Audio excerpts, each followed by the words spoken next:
This is the Sixth Man Show, an Orlando Magic podcast, with your hosts, Kevin Tucker and Jonathan Osborne, covering all things Magic basketball. By fans, for fans. Go Magic!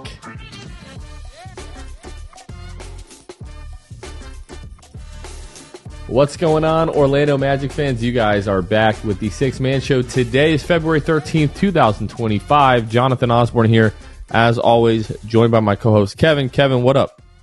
What up, dude? Here we are. Finally, we made it to the break. I think a break that obviously we think our team needs because of the injuries and how discombobulated we've been the last few weeks. But I think Magic fans need this break too. Like, I'm being honest. Dude, I think Magic fans just need a break, some time away from this team. You know, a little bit of a getaway never hurt anybody. So let's take some time away from this team and regroup next Thursday. What do you say? we all need a rest, Kevin. I'm performing injured tonight, as I told you before we started to record. I went to the dentist yesterday, and I was having some work done. My tongue was completely numb. Somehow my tongue got in my dentist's way. This is sounding really strange. But yeah, he bumped my tongue with his the instrument, his dental instrument. I don't want anybody to make this weird and clip I it. see. Yeah. Stuff like that. And so yeah, I've got like a little gash on the side of my tongue, so it is literally killing me to talk. So if I sound odd, that would be why. It's not my dentist's fault. He's incredible, very, very talented guy. But sometimes, stuff happens when you're messing around in people's mouths. So, But yeah, yep. Very much looking forward to the All-Star break. The team needs it. You need it. I need it. Everybody needs it. It is definitely welcomed. You and I will talk, I guess, Sunday night after the All-Star game, which, man, I don't know. I'm excited for our guys that are in it, and I know you're going to talk a little bit about that. And I'm excited for them. But outside of our guys being able to participate in All-Star Weekend, I don't know the last time that I was looking less forward to an All-Star Weekend. I'm intrigued by the new format of the actual All-Star game. I'm not excited for it. I don't have high hopes for it, but it at least has me intrigued. Like, maybe this will make it good. Nope. But I'm not planning on it. But yeah, no offense to anyone, adding G League players to the All-Star game is not the answer. Yeah, that's going to be interesting. So, really quick, let me run down the Magic participants in All-Star Weekend so you can plan your weekend schedule around these events. Just kidding. You probably shouldn't do that. Okay, so first up, Friday night is the Castrol Rising Stars, the new sponsor of the Rising Stars Challenge, I guess. Castrol Motor Oil. Magic have two teams that are in this, so there's 4 teams playing in this, tournament, basically Rising Stars tournament. Team T, which is coached by the legend Tim Hardaway, features your Anthony Black and Tristan Da Silva, so that's kind of cool. They're on the same team, so we get to root for that team as well. There's also a G League team, which they're calling Team G League. How creative! Which features Mac McClung. So those are the 2 teams to look out for Friday night in that Rising Stars Challenge, Team T and Team G League. They don't play each other in the first round, so there's a chance they could face off in the championship game. Then All-Star Saturday night, obviously, every Magic fan knows what to look out for there. Mac McClung looking to three-peat in the NBA Slam Dunk Contest, which would be wild. So that'll be Saturday night. And then on Sunday, we just hinted at the All-Star game with this new format. Again, 4 teams vying for the All-Star game title in basically like a mini tournament.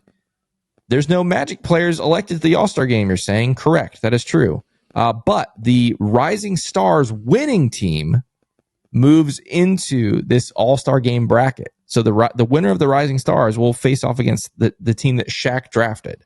So that could be Team T with Tristan and AB. It could be the G League team with Matt McClung. It could be neither team. So that's something to keep an eye on. I also failed to mention Sunday at 3:30 in the afternoon is also the G League Next Up game, which will be featuring Trevor and Queen as well. So a little bit of Magic sprinkled in across All-Star Weekend. But yeah, a couple things to keep your eye on as Magic fans. But outside of that, not a whole lot I'm fired up for.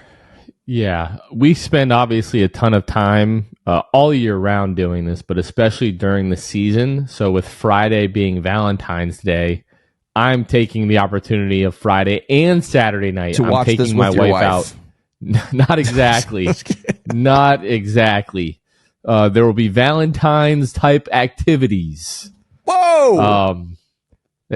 Going to dinner. What do you think I mean by that? Yeah. Right, taking her to dinner Friday, taking her out Saturday to try to make up for the time that we don't get to spend together during the season, obviously, and having kids and all that kind of stuff. But yeah, I don't want to say intrigued.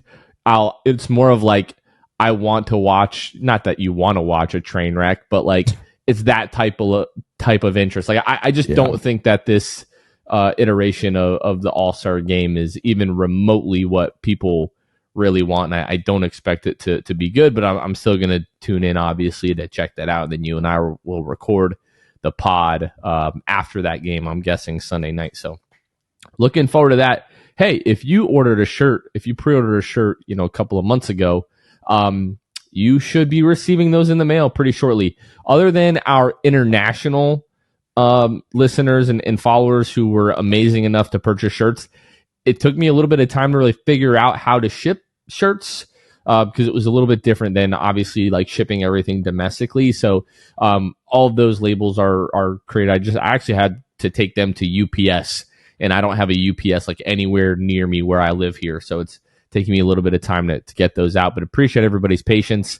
Again, if you're local in the US here, you should be getting those now. And we've gotten a couple of people that have posted on social media that they've received those. So as you get those, take a picture, post it to social media, tag us. We would love to see that and just really appreciate everybody. And, not telling anybody anything quite yet, but, we may be working on something else that, is hopefully we're going to be able to, tell you guys more about, in the coming weeks here. But Kev, just really dope to see people getting those and being able to see the bags that Kev designed, the little poly mailers that we got to brand and include with the shirt, sending that out. So just a really dope thing to start seeing people get those. Yeah, we've been, obviously this has been in the works for a long time. We put this out all the way back in December. And so for those of you that put your faith in us and, wanted to rep, this, not just the Six-Man Show brand, but really it's about repping this fan base, like this community, this six-man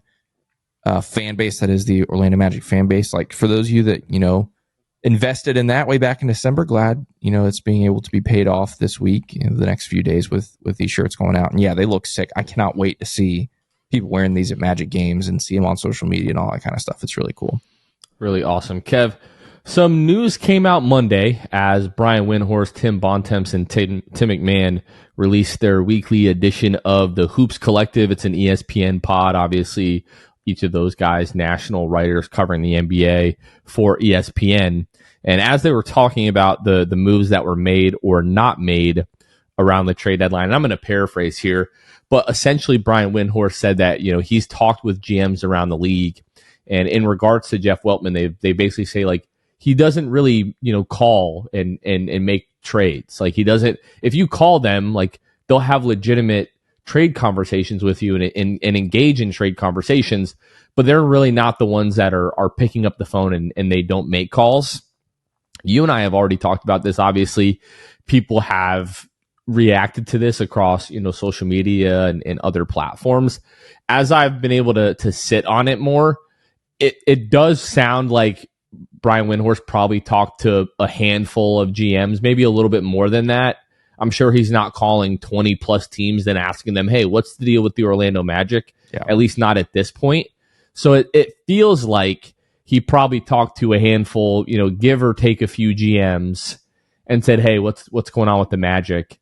And their opinion, at least, was that they don't really make deals. Now, I don't take that as Jeff Weltman isn't calling anybody, but even if you get 4 or 5 GMs to say that, these guys talk, right?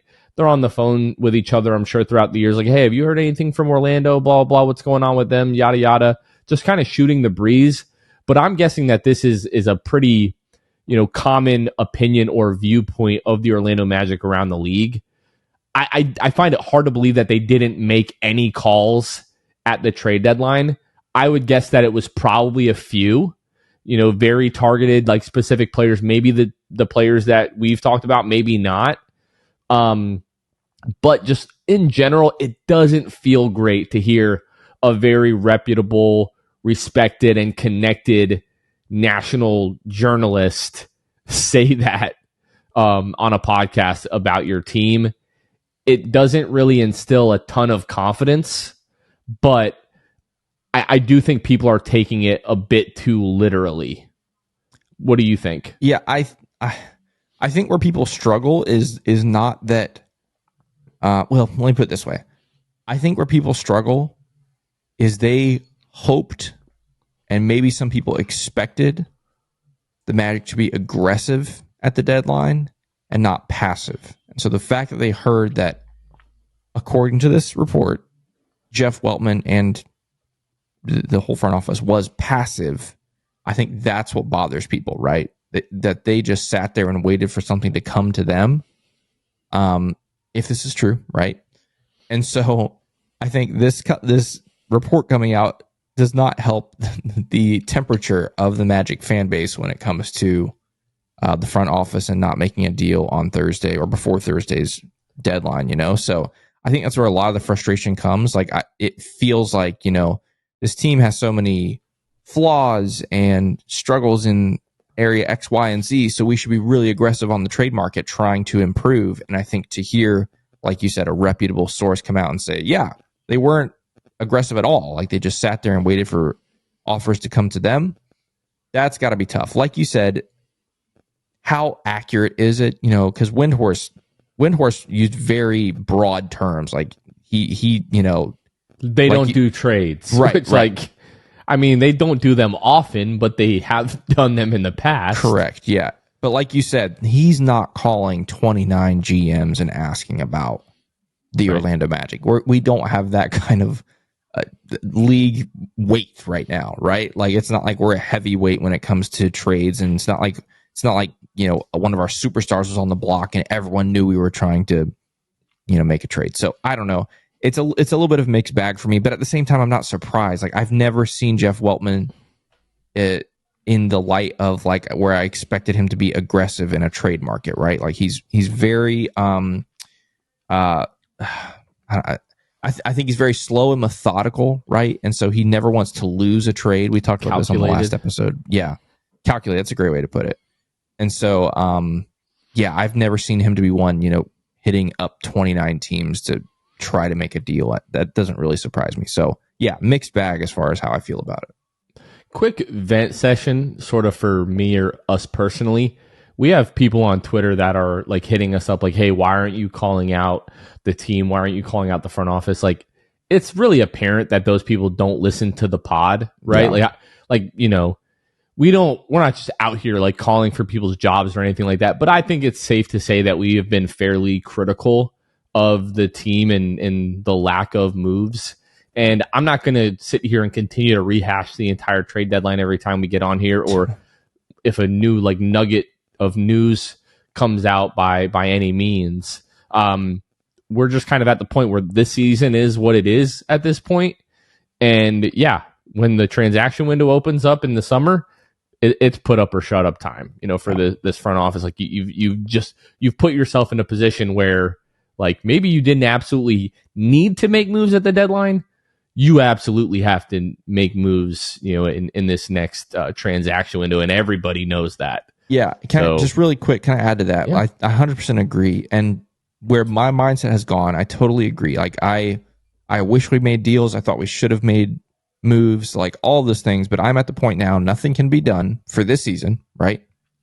I'm at the point now where I am focusing my effort, my attention on the team that we have and rooting for them, cheering for them to go on a run, to close out the season, to make the playoffs, to succeed in the playoffs, to go to the NBA Finals and win it all. Okay, like, that is where I've tried to refocus my attention. I hope other Magic fans can do that. However, in the back of my mind is still, when we get to middle of April, May, whenever the season ends, if it ends because of all these flaws and these shortcomings that this team has, I know I am going to come back to the front office and evaluate harshly, right? Like, so yeah. I just hope Magic fans can join me in like this is a really important stretch here after the All-Star break. This team, I think still can make a run. But yes, join me in that. Hey, come summertime, we're going to remember this moment for sure. I'm right there with you in like, I so desperately want to be wrong. Right. But shout out to Charles Barkley. You might remember this from back in the day. I may be wrong, but I doubt it.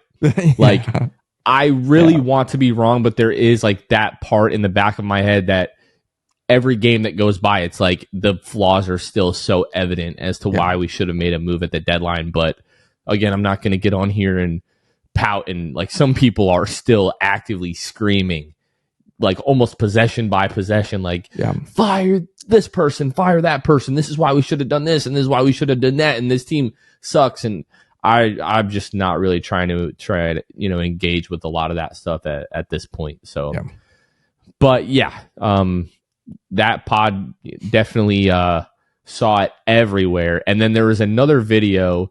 I don't know if you saw it, if we even talked about the Mike Miller one. The Mike Miller video with Jeff Weltman. If you've seen that circling, around social media, I'm not a lip reader. The body language doesn't look like two people that are like sharing awesome news with one another. But at the same time, I kind of, the body language wasn't great, but the body language also, in my opinion, was not Mike Miller reaming out Jeff Weltman for not making deals at the deadline. Yeah. They were having conversation. They seemed to be sharing news with one another that they weren't particularly thrilled about. And they're both obviously frustrated, but we have literally zero idea what that conversation was about. Mike Miller is an animated communicator anyway. Like, he's a high energy guy. Like, I didn't think anything of it. Yes, does his facial expression look maybe not super happy, but maybe intense or agitated? Yes. Like, is there a chance that they are talking about the roster makeup of this team? Sure, it's possible.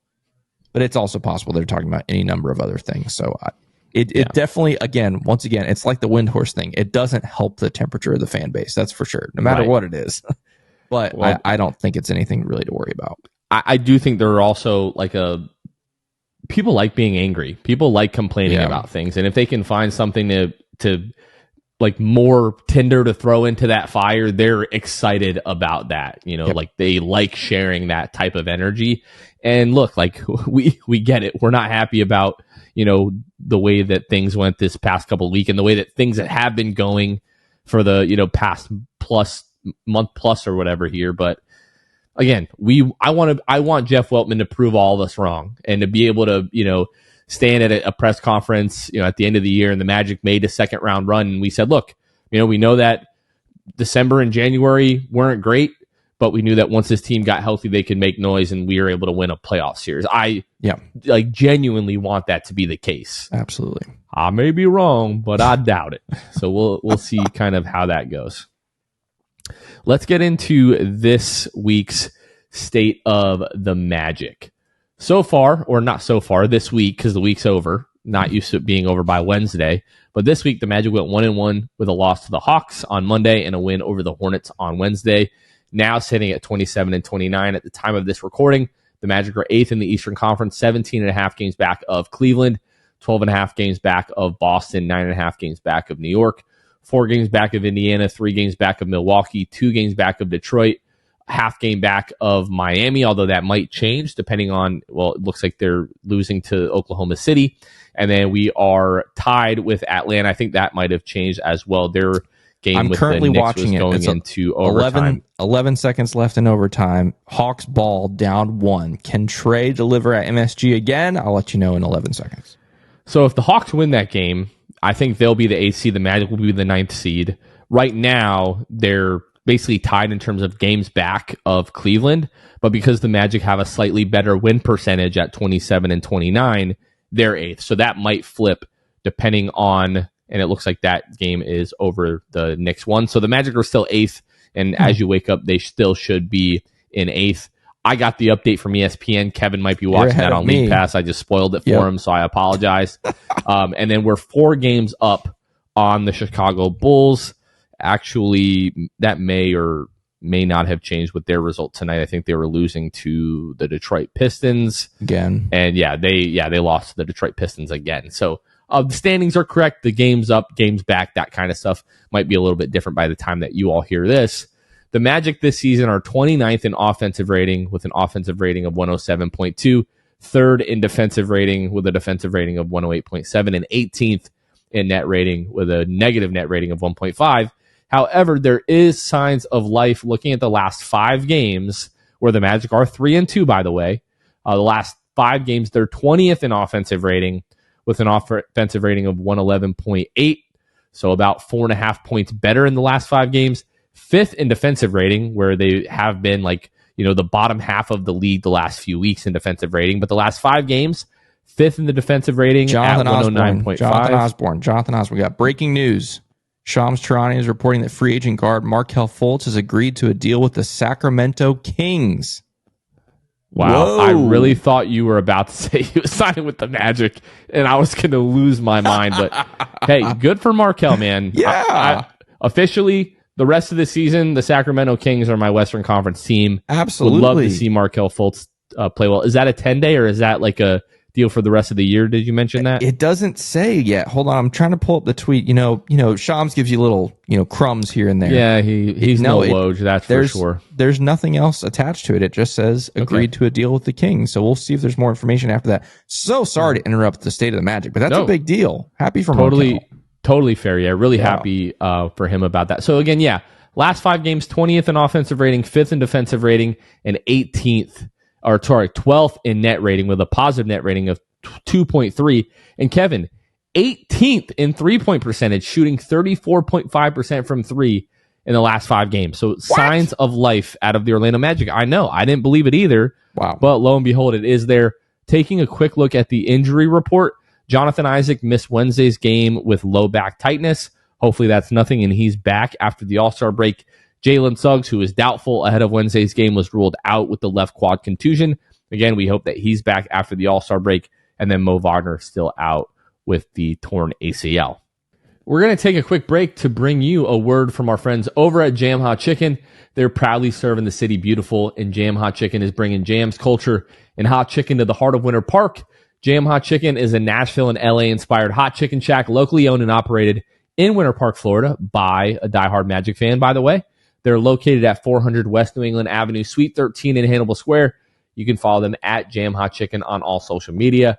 Check them out at jamhotchickenfl.com to access the menu, online ordering, music playlists, all things Jam Hot. You can now order them on Uber Eats. So if you're local to Winter Park, don't want to leave the house, but you want Jam Hot Chicken delivered to the door, whether you want a sando, you want the box, you want some tenders, maybe even just some pickles. If you're a pickle aficionado out there like myself, they legitimately have some of the best pickles that I have ever had over there at Jam Hot Chicken. Kevin, I don't know that I've told you this, but in a little bit less than a month, actually a month from today, as we're recording this, the Players' Championship is going to be played at TPC Sawgrass over there at Ponte Vedra Beach.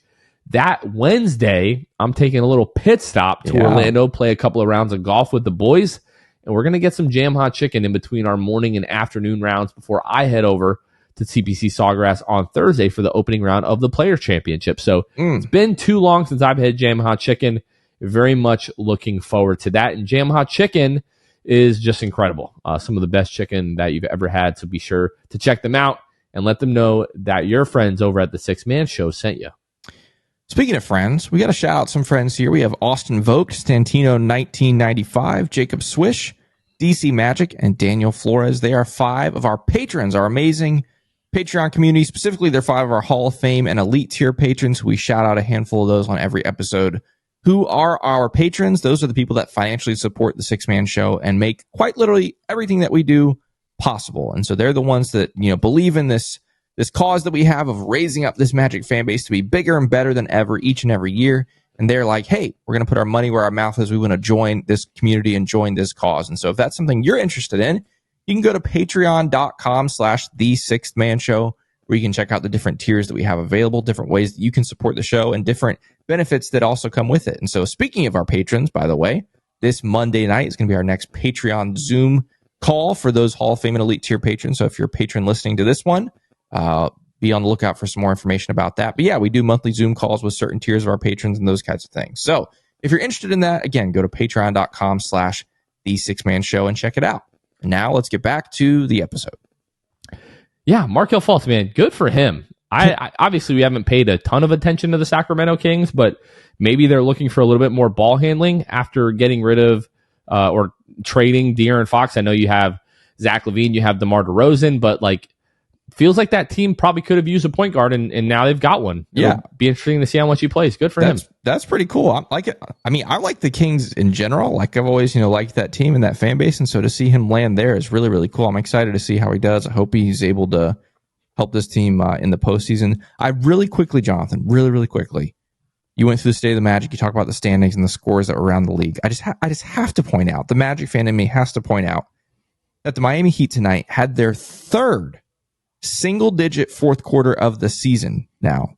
The Thunder outscored them 32-8 in the fourth quarter. Miami choking a double-digit lead again to lose a game in the fourth quarter, and I just think that's a work of art. So I'm very happy about that. That's all I had to say.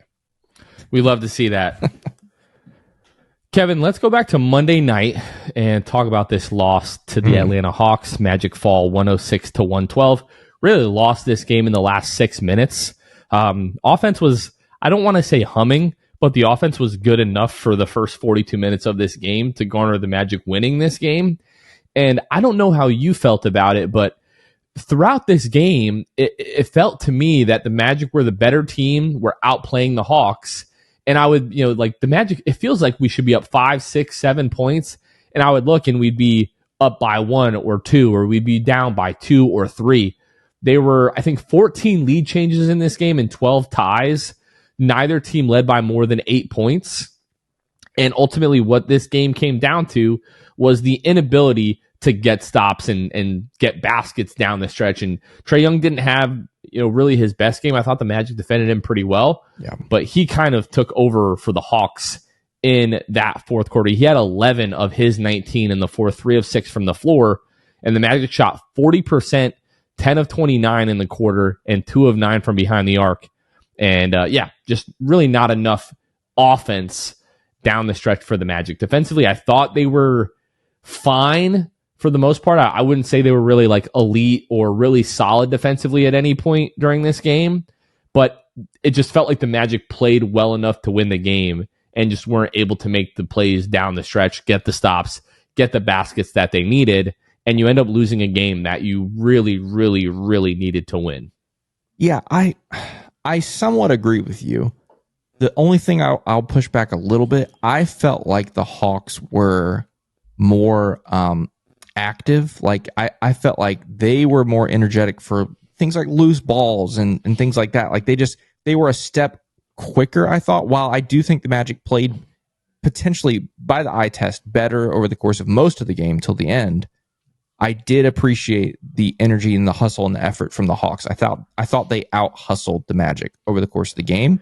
Maybe it was like because our stars played so well and Trae didn't really play that well. Maybe that was an element. Right. But yeah, I mean, like, offensive rebounds, like the Magic 7 to Atlanta 6. 17 turnovers to Atlanta 16. Neither team really, did a great job there, but yeah. I think maybe that's what it came down to. Just Franz and Paolo were so good in this game that it felt like you were outplaying them if you weren't. Right, and that's the other thing I was going to say. From this game, obviously Franz and Paolo, I mean, the stat lines speak for themselves. They were outrageous in this game. 37 for Franz, 31 from Paolo. Both relatively efficient, especially from 3. But it was the rest of the team that just let them down. Just not a single other guy in double figures. A lot of guys not shooting the ball well. A couple guys did, but on the whole, it was a very disappointing night from the rest of the team. And it's always tough. Like when your 2 guys are playing so well offensively, how do you balance going to them nonstop the whole game versus trying to get other guys involved so that they can have, some sort of rhythm to their offensive game? And so the Magic had to deal with that on Monday night. And so, unfortunately, just not enough guys able to make shots down the stretch. They really went to Paolo and Franz heavy in that fourth quarter. I think the Magic had 2 non-Paolo or Franz field goals in that fourth quarter. Maybe it was 3, but for the whole quarter, they only had 2 or 3 field goals outside of those guys. And so that's always going to be difficult to deal with. And then, like you said, down the stretch, they were just not able to have any kind of offense.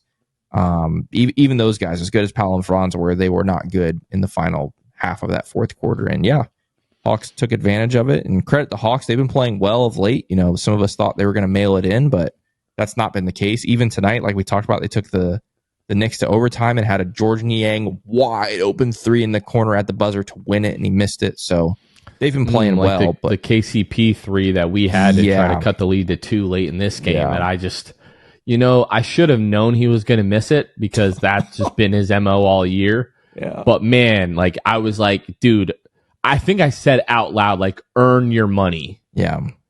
And like could not have asked for a more wide open three and just clanked it. And the game was over at that point. I wanted to ask you, Kevin, is this the best combined Paolo and Franz performance that we've ever had? Because I think it is. 31-37. Franz is 51%. Paolo's 45%. Franz 37.8% from 3. Paolo 44.4% from 3. Franz 4 for 4 at the line. Paolo 7 of 8 at the line. Franz adds 7 rebounds, 3 assists, 2 steals. Paolo adds 6 rebounds, 4 assists, and a block. Like that felt like 2 superstars being superstars at the same time. And we have rarely gotten that. I don't think we've really gotten that much at all this year. But like Franz playing at the level that he played at and Paolo having a great game as well. I don't know if we've really ever seen both of those guys play that well in the same night. Yeah. Definitely this season, I think you're right. I want to say we had a couple games last year where the guys had amazing games, but this has to be. 37 is brushing up against Franz's career high. I know, but this has to be, top 5 at minimum over the course of their combined careers. I think it might be even better than that. The problem is though that, and Paolo talked, after the game that maybe they could have done a little bit better of a job at getting other guys involved, but nobody really even showed you that they wanted to be involved, in the offense. There was a lot of standing around it and watching those guys, and they both were so good. Did you watch the post-game interview with Paolo Banchero after this one? Yeah. Obviously the vibes are going to be off when you're losing, but like he seemed more visibly frustrated after this one than I think we've maybe ever seen him, like outside of the Cleveland, series last year.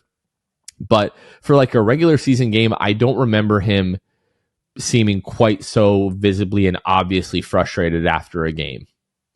Yeah. I think it feels like a mixture of things, right? I think it wasn't necessarily just this game. I think all of the last few weeks have just kind of boiled over into some frustration. I haven't watched tonight's, post-game stuff after this Hornets game, so I'd like to think that the mood and the vibe has improved. But yeah, that was a frustrating loss, especially. What do you think it feels like for them to sit down at that podium? Maybe you're totally clueless about this during the game, maybe, right? And you sit down at that podium and there's a box score in front of you and you see that you and your running mate combined for 68 and nobody else really does anything. Like, that's got to be a little frustrating in itself as well, even though he's never going to come out and say that, right? There has to be that little, voice in your head that goes, really, guys? Like, really? We just needed we need 2 more buckets in this game and we win this game. And they couldn't get that from other guys. So I definitely understand the frustration, but I'm sure I'd like to think maybe it's just kind of in the heat of the moment. That's where some of that frustration came from.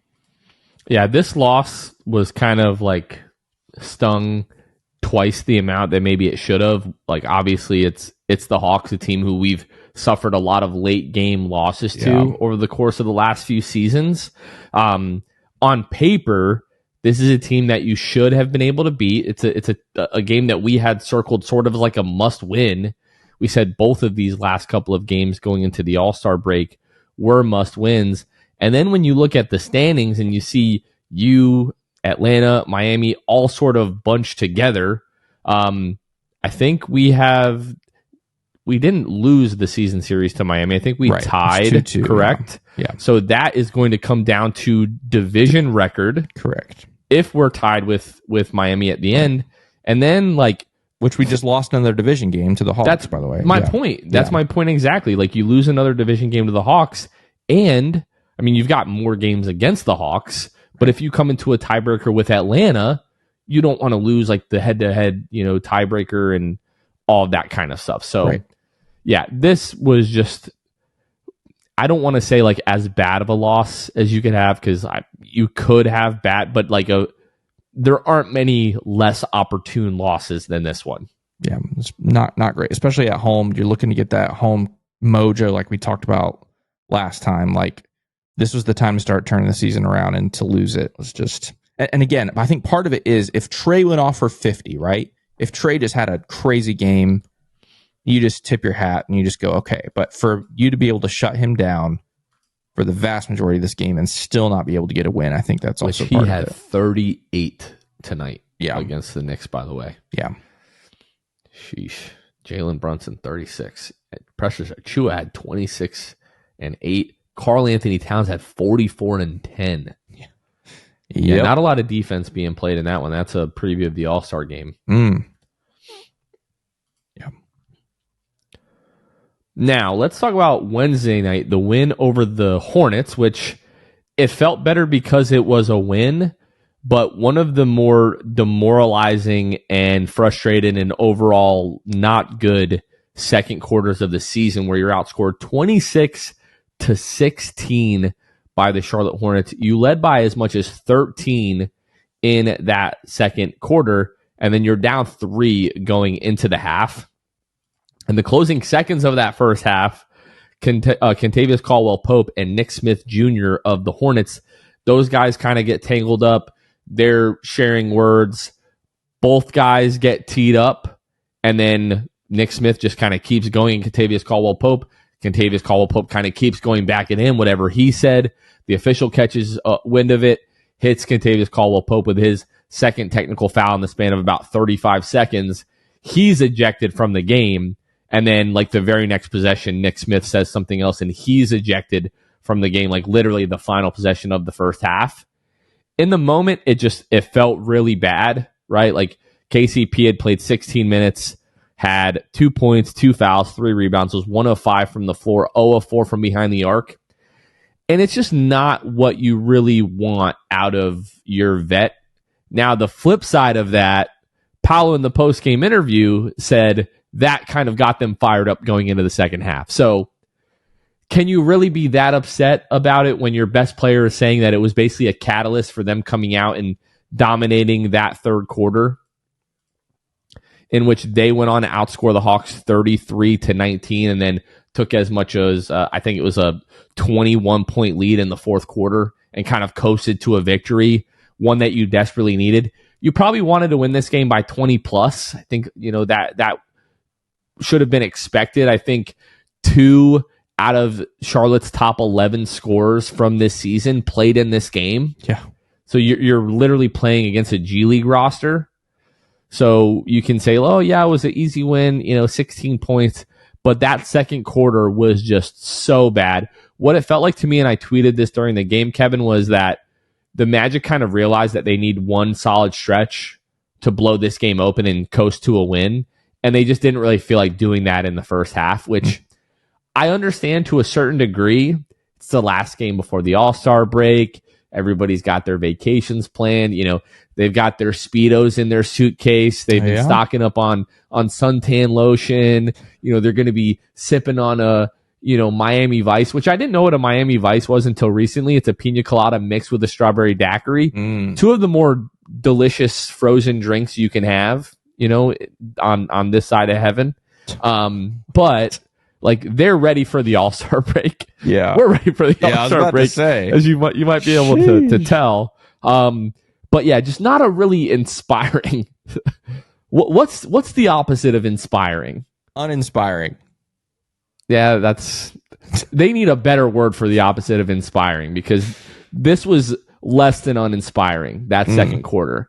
Yeah. It does put a little bit of a damper on the win of how badly they played in that second quarter. But I would be lying to you, with 8 minutes to go, I didn't just go, oh, thank God. Yeah. We're getting to the All-Star break with a win. We're not going to lose to this Charlotte Hornets team. Paolo talked in the post game about, he's ready to go somewhere nice for his All-Star break, but he's still going to be putting in the work to work on his conditioning, come back ready to take it up another few notches. Get Paolo right after this All-Star break. Get Jalen Suggs back. Get everybody else other than Mo back. And let's look like the freaking Orlando Magic for the last couple of months of this season. Please, dude. Yeah, I did pretty much the same thing. With about 4 minutes to go, I just closed my eyes and just took a deep breath, and I was really fired up about it. Really fired up about you sure did. No. Okay, anyway, so yeah, that second quarter definitely put a damper on this for me, and I talked about this in the post game. You were so fired up that post game live started a couple minutes late. It started a couple minutes late. Anyway, yeah, definitely was. I was maybe that's the hard part. I'm struggling. Am I being too critical with just focusing on that second quarter? I don't know. The Magic won the other 3 quarters, right? Like they won the other 3 quarters. The first quarter, I felt like was pretty good, and you were up 8 after 1, and I was like, cool. If you do that for the other 3 quarters, you win by 30, and this is GG's, and you feel great. The problem with the second quarter was it wasn't a one-off. Like if this was a one-off, you just have a bad quarter. Whatever, but the fact that it looked like the Magic have looked over the last month, that's where I go, oh crap, like even against the G League Hornets, we can still have a full 12 minutes like this. I see you smirking. That's the part that I think scares me the most and worried me the most. But like you said, let's get through this break. Let's get rested up and let's go on a freaking tear afterwards and see what we can do. I will say, whatever happened with the technical fouls, like, was probably warranted. It seemed like something pretty crazy was said by somebody.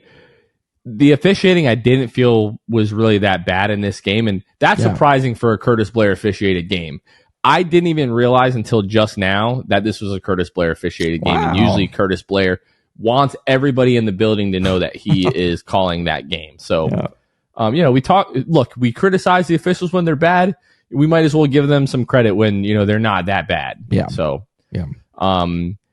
this was a game. Paolo Banchero, especially in that third quarter, was really good. We didn't even talk about the 20-point third quarter from Paolo on Monday night, which was like fantastic. 24 points for Paolo in this game, 8 of 20 from the floor, 4 of 9 from behind the arc. Been shooting the ball better as of late. My only thing with Paolo is I know he grew up watching LeBron, grew up watching KD, like those are some of his favorite players. It feels like when the jumper is falling, he's too much KD, not enough LeBron. And he everybody loves hitting shots. I just wish that he could mix that up and pick his spots a little bit better. And he's still young. He still has plenty of time to develop this.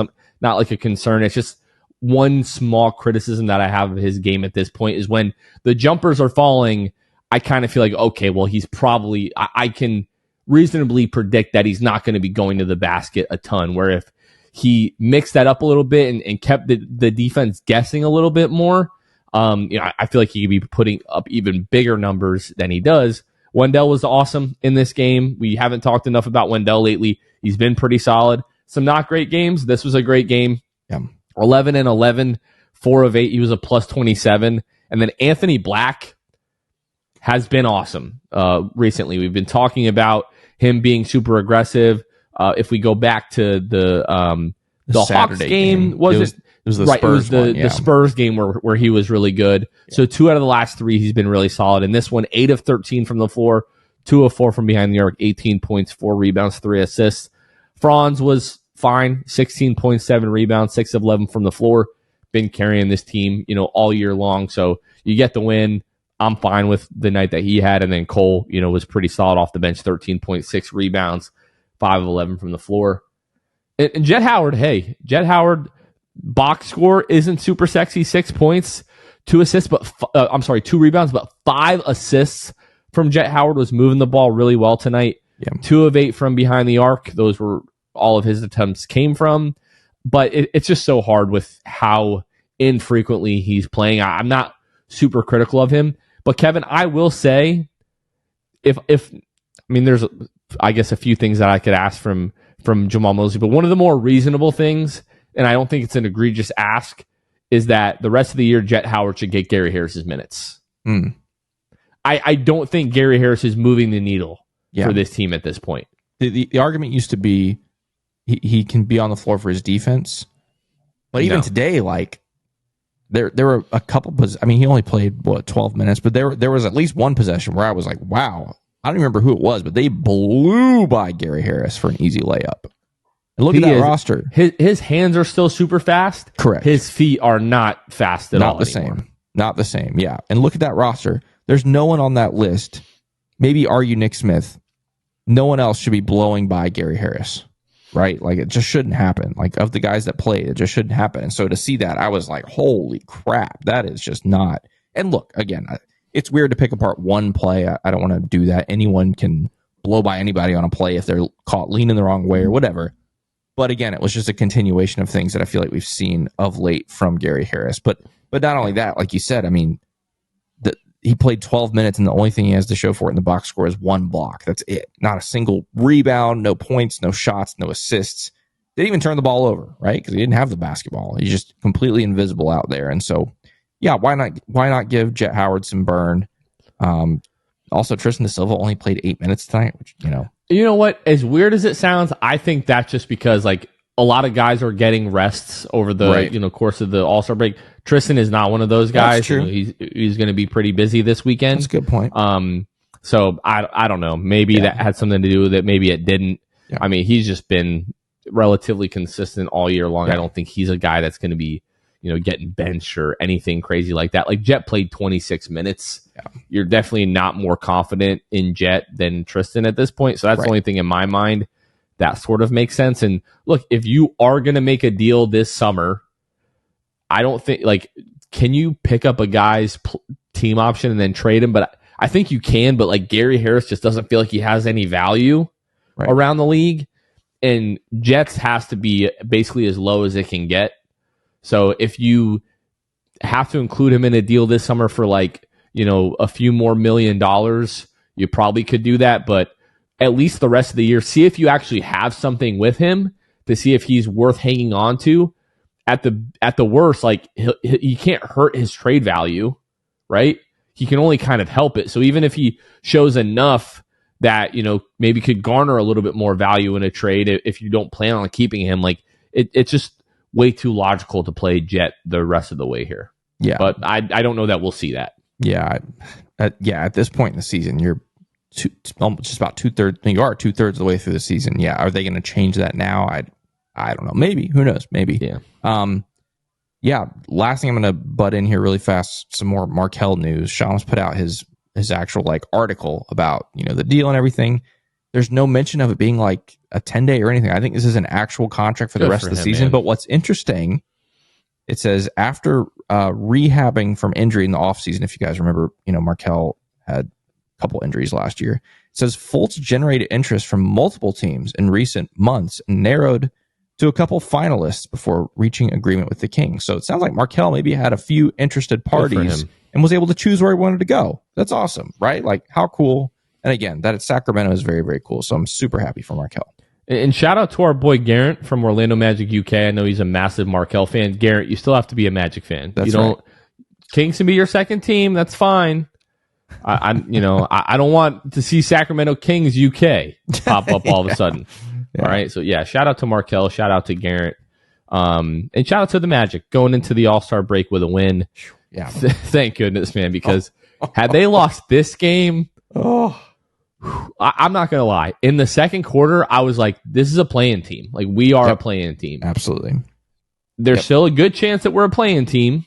Don't get me wrong. Like, you've got to get back to winning ways immediately following the All-Star break if you want to, reach the 6th seed. And everybody needs to be healthy the rest of the way here. We can't have these stretches where we're losing key rotation guys for 10 games. Like, that, it just can't happen. Like, if you tell me that there's another stretch where we're without Paolo or Franz or Goga or Jalen or KCP, like anybody who is important to the rotation for more than a handful of games, I'm like, all right, well, we'll see you in the 7-8 or the 9-10 game. Got to stay healthy the rest of the way here. And yeah, just want to get back to having fun in the Magic winning games and having a competitive playoff series. Really want that the rest of the way here, Kev. Please. I think anything else that we need to discuss before we wrap this one up? I don't think we so. have hit everything. Let's go Team T. Let's go Team G League Stars, whatever it's called. Let's go Mac McClung And let's have some fun this All-Star weekend. Let's go Jalen's quad. Let's go J.I.'s back. Let's go Paolo's conditioning. Let's go Magic. Yep, let's go Magic. All right, that's going to do it for this one. For Kevin Tucker, this has been Jonathan Osborne. You all have been listening to The Sixth Man Show, and we will catch you guys next time. See ya. Thanks for listening to The Sixth Man Show. Be sure to subscribe on iTunes and Spotify to get new episodes downloaded directly to your phone. If you enjoyed the show, please take a minute to give us a 5-star rating and a review. It helps out the show a lot. Follow us on Twitter, Instagram, and Facebook at Sixth Man Show. We'll catch you guys next time. Go Magic!